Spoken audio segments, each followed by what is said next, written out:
प्यारे बच्चों, आज की हिंदी की कक्षा में मैं नीरू बिलंदी आप सबका स्वागत करती हूँ।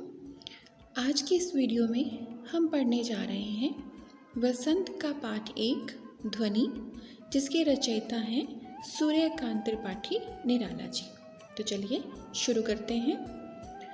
अभी न होगा मेरा अंत, अभी अभी ही तो आया है मेरे वन में मृदुल वसंत, अभी ना होगा मेरा अंत। इन पंक्तियों में कवि उन आलोचकों को करारा जवाब देना चाहता है जो उसकी कविता करने की क्षमता पर प्रश्न लगाते हैं। कवि आत्मविश्वास के साथ कहता है कि उसके जीवन रूपी उपवन में अभी अभी भावनाओं और कल्पनाओं रूपी वसंत का आगमन हुआ है। जिस प्रकार वसंत के आने से प्रकृति का वातावरण संगीतमय हो उठता है, चारों ओर मनोहर दृश्य दिखाई देता है, ठीक उसी प्रकार ही कवि के मन में भी आशा और नई उमंग का संचार हुआ है, जो उसकी कविताओं में प्रकट होगा, जिसका अंत कभी भी संभव नहीं है। इसलिए कवि का अंत कभी नहीं होगा।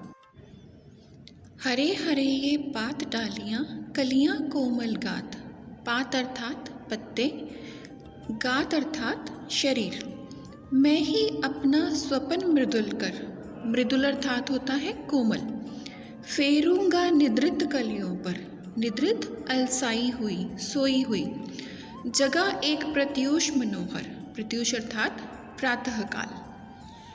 कवि कह रहा है कि वो आलस्य और निद्रा में खोए हुए तथा पथ से भटके हुए युवाओं को भी प्रेरित करेगा।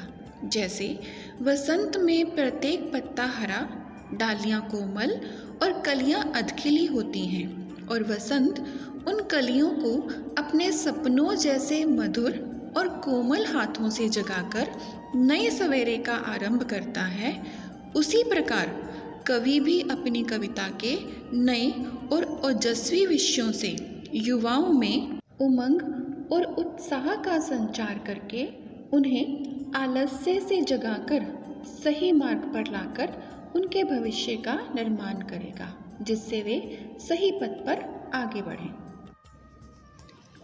पुष्प पुष्प से तंद्रालस लालसा खींच लूँगा मैं, तंद्रालस अर्थात आलस्य, नींद का जो आलस्य है, लालसा इच्छा, अपने नवजीवन का अमृत सहर्ष सींच दूंगा मैं, सहर्ष अर्थात प्रसन्नता से, द्वार दिखा दूंगा फिर उनको है मेरे वे जहाँ अनंत, अनंत जिसका कभी भी अंत ना हो, अभी ना होगा मेरा अंत।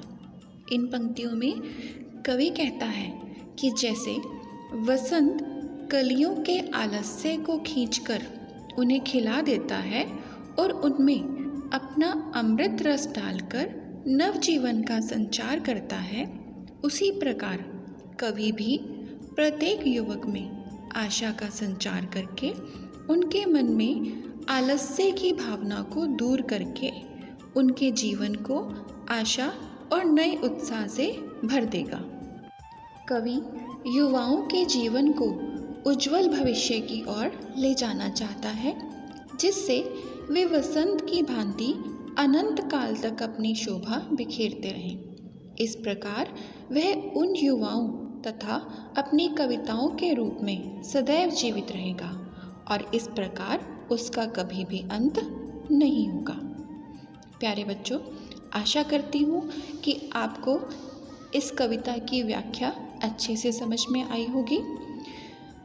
अब आपके लिए एक प्रश्न, आपने कविता समझी है तो आप इसका उत्तर दे पाएंगे। कवि पुष्पों से क्या खींच लेने की बात कर रहा है?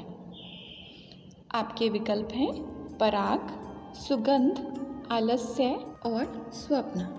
बच्चों, आपने अपने उत्तर कमेंट बॉक्स में लिखकर मुझे देने हैं। जल्दी ही मिलेंगे एक नई वीडियो के साथ, एक नए पाठ के साथ। तब तक के लिए सुरक्षित